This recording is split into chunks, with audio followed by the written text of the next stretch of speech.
কুমিল্লার ১৪ গ্রামে বীর মুক্তিযোদ্ধা আব্দুল হাই কানুকে গলায় জুতার মালা পরিয়ে হেনস্থার ঘটনায় ৫ জনকে আটক করেছে পুলিশ।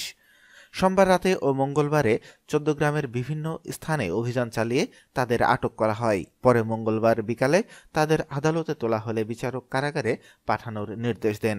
আটকরা হলেন ১৪ গ্রামের কুলিয়ারা এলাকার আব্দুল হক মজুমদারের ছেলে ইসমাইল মজুমদার, সুলতান আহমেদ মজুমদারের ছেলে জামাল উদ্দিন মজুমদার, মৃত এসাক ভূঁইয়ার ছেলে ইলিয়াস ভূঁইয়া, নাঙ্গলকোটের রায়কোট এলাকার মৃত সিদ্দিকুর রহমানের ছেলে আবুল কালাম আজাদ এবং চাঁদপুর সদর উপজেলার মৈশাদী গ্রামের জাকির হোসেনের ছেলে ইমতিয়াজ আবদুল্লাহ সাজ্জাদ।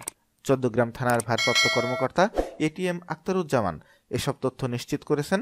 তিনি জানান, বীর মুক্তিযোদ্ধাকে হেনস্থার ঘটনাতে ৫ জনকে আটক করা হয়েছে।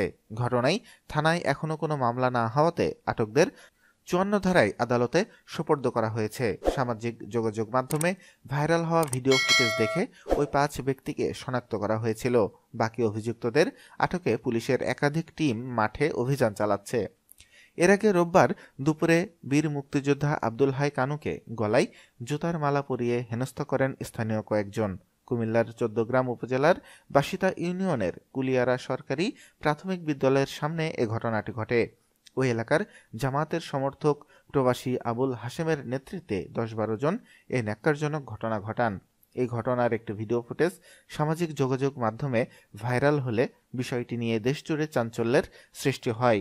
বীর মুক্তিযোদ্ধা আব্দুল হাই কানু লুদিয়ারা এলাকার বাসিন্দা। তিনি স্থানীয় আওয়ামী লীগের রাজনীতির সঙ্গে জড়িত ছিলেন। তবে আওয়ামী লীগের সাবেক রেলমন্ত্রী মুজিবুল হকের রোশানলে পড়ে দীর্ঘ ৮ বছর এলাকা ছাড়া ছিলেন তিনি। গত ৫ই আগস্ট সরকার পতনের পর বেশ কয়েকবার তার বাড়িতে হামলা চালানো হয়।